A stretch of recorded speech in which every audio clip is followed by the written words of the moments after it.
Hello, heathens. Thank you so much for joining me today. So today is kind of the intro and part one to this video series that I'm going to be doing over the next few days. This is all about series. So, as we all know, if you're a fantasy reader, series are a thing. And I have gotten back into my fantasy era. I have a lot of series on my shelves. I have a lot of series I need to start.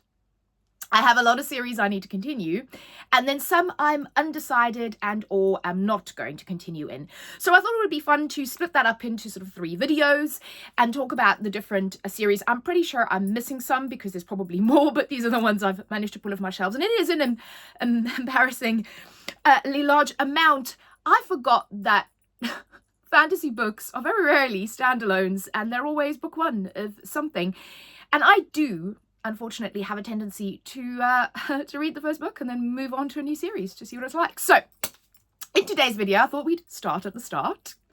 There's a song there somewhere. Anyway, and start with the series that I want to start. So these are the ones where I've bought the first book. It's on my shelf. I'm very excited to read it, and I need to get to it. So let's start with a bunch that are actually brand new in. So I think these are some of the newest in. So this is the first one. This is A Feather So Black. This is by Lyra Celine. That's a great name. I wonder if that's a pen name. This is Fae. So I'm obsessed with ACOTAR. It's giving me those vibes. But it's about a girl who, I believe she's a changeling.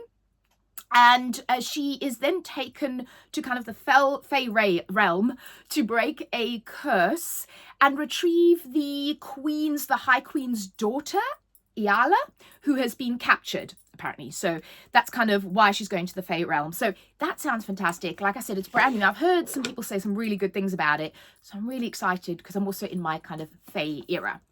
Then this one, this is Blood of Hercules. And this book is stunning. Waterstones had their Black Friday double points. It's also signed by the author. And I was like, oh, why the hell not get myself a beautiful signed by the author book? So this one is around kind of the Spartan championships and sort of the Greek history. And I believe there's some trials involved, trials of the gods in Greece and Sparta. I just thought that sounded great. I love all the kind of Achilles and all the Greek myths. So a book that surrounds that I thought might be fun to read. Also, I've just remembered, and it's not in this pile, but I'll mention it because it's kind of back here somewhere, is Lore. And I can't remember, I know that's also Greek mythology, and I can't remember if that is part of a series as well, but if it is, I've got Lore back there. So then the next one is The Last Hours Between Worlds, and this is by Melissa Caruso. And again, this is an absolutely stunning copy of this book. It is unfortunately not signed, but my goodness, the special edition is beautiful. So this one, I honestly follow a star investigator and her rival as they journey through layers of reality to save the world as we know it. Now I remember what it was. So it's a bit like a detective story, but I believe there's time travel involved in it. At the heart of the mayhem is a mysterious clock that sends the ballroom down into a strange and otherworldly new layers of reality. I kind of like that. I haven't read a sort of time travel portal style fantasy in ages, and I just thought that that sounded absolutely beautiful, and it wasn't at all a cover buy. Then this one, this is Jess from Honest Fiction's fault, Foul Days by Geneva Demova. I've heard about this. Or was it Jess from Honest Fiction? I can't remember. It was one of the YouTubers that I watch a lot. They were talking about this book, about Foul Days, and saying how good it was and how much they liked it. So I kind of, the way they were describing it, it was so much fun. It sounded really good. This is about a witch. And it says, as a witch in the walled city of Cherograd, Kasara has plenty of practice treating lycanthrope bites, bargaining and slaying blood-sucking uppers. I'm assuming those are vampires. There's only one monster she can't defeat, her ex, known as the Tsar of Monsters. She's defied him too many times, and now he's hunting her down. And that sounds really great. I also heard that this was set sort of at New Year's. So I want to kind of really like get into this over that kind of Christmas, New Year holiday period. So I'm definitely going to be reading that one then. And I believe the second one is already out. So if I enjoy it, I will get the second book. Then the next one, this is Fortuna Sworn by KJ Sutton. This is another kind of fae romantasy, and I've heard really great things about this. I think this is quite a long series, so if I do enjoy this one, I will pick up the next one. And it's about, I can see at the back, it's about Fortuna binding herself to someone, so it's very much in that kind of fae ACOTAR romantasy feel, and also just absolutely beautiful as a cover, so really excited about that one. Then this one is really interesting. So that is the shot. I don't know if you can see that. That cover's stunning, and it's called Ultraviolet, and this is by R.J. Anderson. This came up because I was trying to find Quicksilver. I was trying to see when Quicksilver was being released, so the Callie Hart Quicksilver, and which I am, side note, super excited to read. So the second book in the series is actually called Quicksilver, and I have both of them. And then this kind of came up, and I thought this sounded really good. So on the back it says, once upon a time there was a girl who was special. This is not her story, unless you count the part where I killed her. And it almost sounds like a bit of like a possession style book. I don't know if it's fae, but it just sounded really intriguing. I got them secondhand. These covers are absolutely stunning. They're so shiny. And I just feel like this might be a really, really interesting kind of book. 16-year-old Allison has been sanctioned in a mental institution for teens, having murdered the most popular girl at school. But the case is a mystery. No body has been found, and Allison's condition is proving difficult to diagnose. Allison herself can't explain what happened. One minute she was fighting with Tori, and the next Tori disintegrated into nothing. But that's impossible, right? That just sounds really... I have to read that. So then the next one is The Gilded Wolves. This is by Roshani Chokshi. I don't know why I always have trouble saying that name, but I read The Last Tale of the Flower Bride this year. One of my favorite books. I absolutely fell in love with that book. And then I went to go see what else she'd written because I think her writing is spectacular. And I saw this. This is also Paris. So it's set in Paris. And it's Paris 1889, the city on the cusp of industry and power, and the exposition, the Universal Exposition is happening. And this is apparently about a band of thieves. They're looking to steal something.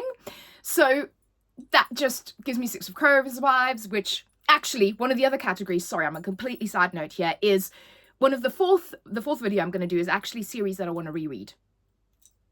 While I mentioned Six of Crows. So it gave me those kind of vibes. I love a heist. I love heist books. And this is set in 1889 Paris, which I love. And you'll notice that's a bit of a theme. I love anything set in Paris. So the next one here is Grim Lovelies. And this is by Megan Shepherd. And again, oh God, look at that cover. Set in Paris.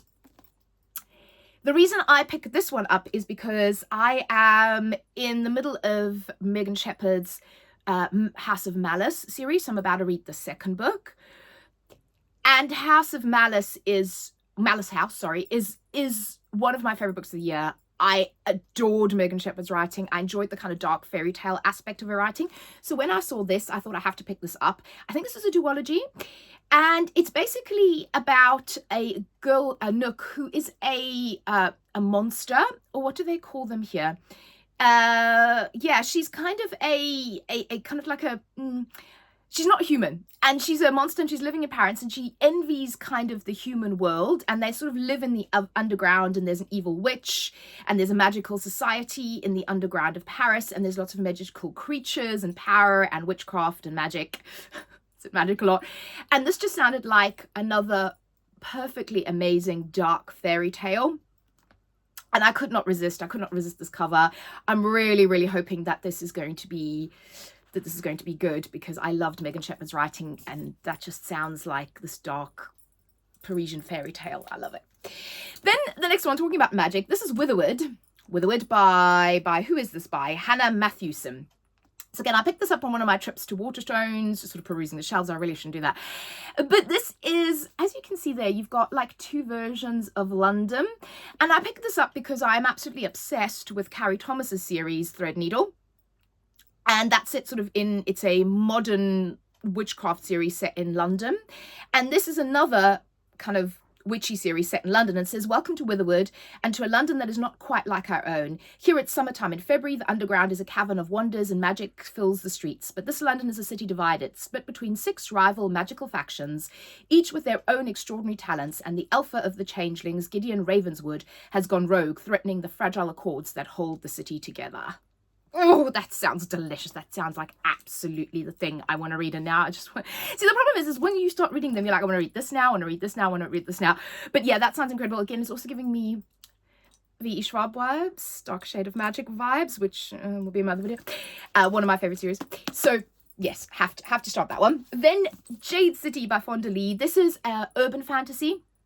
And everyone I have heard talk about this has said nothing but amazing things about it. So it centers on jade as being kind of the jewel or the substance that runs the city. And I believe there's kind of gangs and mobsters involved in this. I think it's the 1920s. I might be wrong. But the way people make it sound, and I haven't, again, read really great urban fantasy series lately. And this sounds like it's going to be a really great one because I really like urban fantasy. I know that's not necessarily a popular opinion, but I do. Then the next one is A Dawn of Onyx, and this is by Kate Golden. This is the Sacred Stone series. There's 3 of them. I believe it's a trilogy at the moment. And it says, captured by the King of Darkness, forced to find the light within. Again, this is very much romantasy, Agatha vibes. I think it sounds absolutely beautiful. We're talking about ancient wicked woods, dark fairy tale-esque vibe. It's my thing. I'm going to read this one and see if I like the series. I might continue. Then the next one, we have Hannah Witton's For the Wolf. I bought this one because I was reading The Foxglove King, which is over there. It's a series that I was in the middle of, and I loved that. I loved The Foxglove King. Is it The Foxglove King? Yes, it is The Foxglove King. This Hemlock Queen is the second book. 3rd one's coming out next year, I believe. But I really loved it, and I liked Hannah Witton's writing, and then I saw this, and I believe that there is a second book to this. So this is the first Daughters for the Throne, the second Daughters for the Wolf. So I think the second book is called For the Throne. As the only second daughter born in centuries, Red has one purpose: to be sacrificed to the wolf in the wood in order to save her kingdom. Red is almost relieved to go, plagued by the dangerous power she can't control. At least she knows that in the wilder wood she can't hurt those she loves again. So again, it's giving me dark fairy tale vibes. Little Red Riding Hood, Beauty and the Beast. It's just me. Then the next one, Nectar of the Wicked. This is by Ella Fields, and I know this was just from Honest Fiction that was raving about this in her latest video. Also, I've seen quite a few people talk about this. This is a Deadly Divine duet, so a duet. Luckily not in a massively long series, so if I like this one. But I picked this one up because vampires. So it says, yes. Well, somebody said to me it was vampires, but it says Fae on the back, so maybe it's Fae. Who the hell knows at this point? But it says, beware the Fae and never trust them with your heart. For 20 years, I was an unwanted changeling with no name, no family, no answers, until an irresistible wicked fairy brings a seductive game of cat and mouse, and I'm his prey, his treasure, his perfect pet. Wow, that sounds incredible. Okay, that might get read really quickly. So I'm excited to see that. Also, I quite like when they're duologies, because you know you're not investing your life into it if you do enjoy it. The next one, this is Penn Cole's Spark of the Everflame. Again, I've seen so many people talk about this and really enjoy it. I've got the first one. The second one was just released. Again, I bought it during Black Friday. So I've got the first 2 books in the series. I'm really hoping I'm going to love it because I've already bought the second book. But it's about Diem has yearned to escape her tiny village in Emerald, a realm ruled over by cruel demigods known as the Descendant. Although her parents have always tried to shield her from their brutality, Diem's world changes forever when her mother goes missing, leading her to uncover a dangerous secret that links her family to the dreaded Descendants in ways she never imagined. And then she's basically going to go on a journey to unravel exactly what is going on in this kingdom. I love those kind of journey type books. I think there's a sort of an element of found family in this, an element of romance, very slow burn. Very excited about that. The next one, Legendborn. Again, this is urban fantasy, I believe. And it's about a school, which again, I love, anything dark academia. And 16-year-old Brie, her mother dies, and she's sent into a residential program for high schoolers. And I believe she discovers she has powers, and I think this is kind of King Arthur mythology based, which again is something I really love. I love kind of Morgan Le Fay and all the, I was obsessed with watching all of the King Arthur adaptations. The BBC did an incredible one years and years ago. So anything sort of King Arthur related I really like. And I think the third book has or is about to come out of this series. So again, if I really like it, it made me want to continue, because also urban fantasy, I love it. Then I have to freaking get to this, okay? So One Dark Window by Rachel Gillig. I don't even think I have to kind of talk about this, but this is about our main character, Elspeth. She has like the gods are like monsters talking in her head. And I believe the magic system here is based on cards, like tarot cards. Now, this has been kind of pitched as very much of a dark fantasy, and that is my jam. We know that is my jam. The darker the better. Pitch black I like.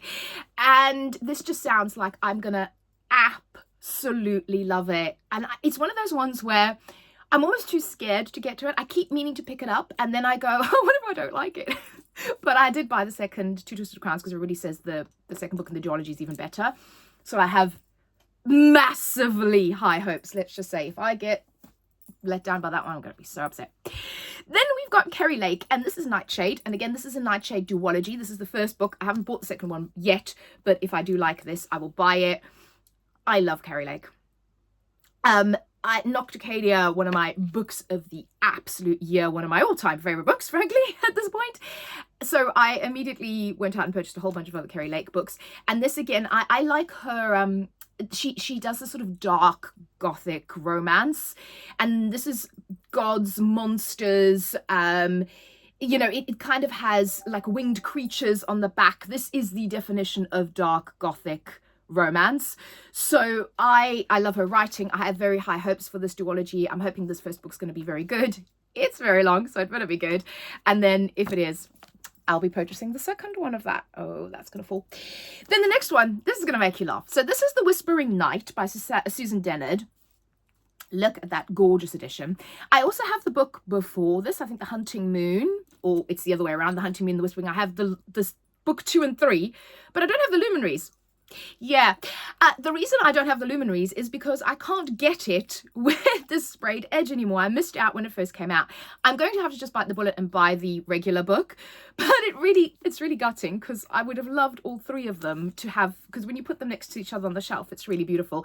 But again, this is the sort of series, I mean, the best spectacular covers. Winnie Wednesday is our main character's name, and again it sounds sort of, she lives in Hemlock Falls, they're hunting werewolves, it's a very kind of hunting monsters, defending their town sort of vibe. I think it's modern and sort of urban fantasy, and it sounds quite dark as well, so it's really the kind of thing that I should love. And I've been wanting to read it, and I need to, now that I've got book 2 and 3, I need to get book 1 and read the damn thing.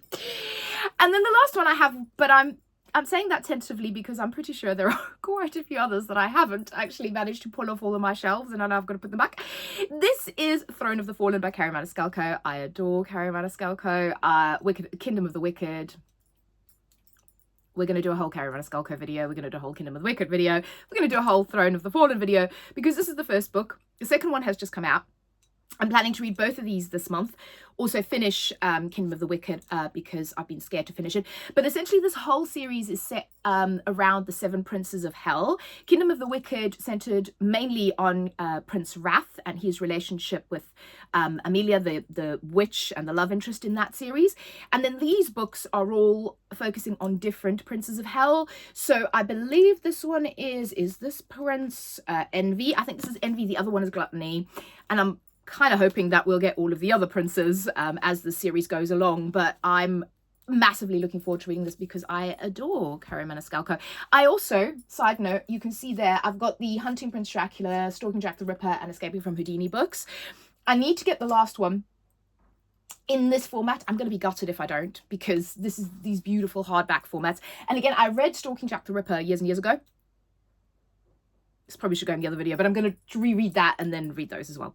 So that's that for now. Part 2 of the video will be the ones that I'm stopping and or undecided of, and I might be able to be convinced if you convince me. But let me know if you've read any of those, what your thoughts are, and I will speak to you all very soon. Bye!